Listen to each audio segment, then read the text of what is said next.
সকলে ধীরে স্থিরভাবে বসে, যারা এদিক এদিক ঘোরাফেরা করছেন সকলে পাঁচ নিচে চলে আসে। আসসালামু আলাইকুম ওয়া রাহমাতুল্লাহি ওয়া বারাকাতুহু। আলহামদুলিল্লাহ ওয়া শুকরুলিল্লাহ ওয়াস সালাতু ওয়াস সালামু আলা রাসূলিল্লাহ, আম্মা বা'দ। আলহামদুলিল্লাহ সুম্মা আলহামদুলিল্লাহ, মাশাআল্লাহ। দীর্ঘক্ষণ ধরে আপনারা ধৈর্যের পরিচয় দেখিয়ে ঈদ মিলাদুন নবী তথা মাদ্রাসার ইসালে সওয়াবকে উপলক্ষ করে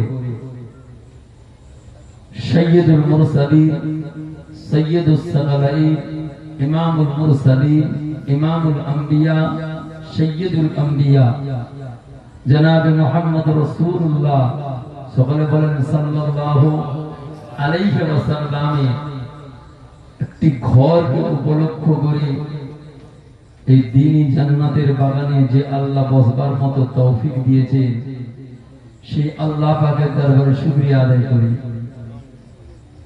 বিশেষ করে একটি কথা আপনাদেরকে অবগত করানো যায়, যেহেতু আজকে মাদ্রাসার ইসালে সওয়াব এলাকাবাসীর পক্ষ থেকে, কিন্তু ব্যর্থতা এই জায়গায় যে আমরা জেনেও অজানার ভান করে বাড়িতে আছি। আমরা জানি না যে আজকের এই মাহফিল কতটা আমাদের কাছে নেক আমলের রাস্তার একটা সুযোগ, কিন্তু ব্যর্থ আমরা পারি না। একথা বলে আমরা কাটাই, আসলে আমরা পারি করি না।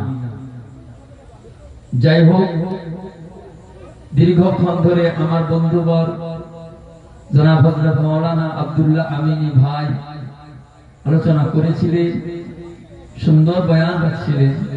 তার আগে সৈয়দ পীরজাদা সম্মানীয় জনাব মুফতি রাহাতুল্লাহ ভাইজান তিনি আলোচনা করলেন।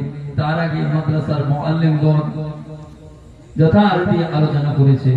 একেবারে শেষ লগ্নে আমি অনুরোধ রাখবো, যারা রাস্তায় আছেন, বাড়িতে আছেন, যদি আপনি চান যে আমার বাপ কবরে সুখে থাক, তাহলে আপনি একটু এসে বসবেন। আর যদি মনে করেন যে না, আমার বাপের কবরে যা হচ্ছে হোক, আমার দরকার নাই, তাহলে আপনাকে আসতে লাগবে না।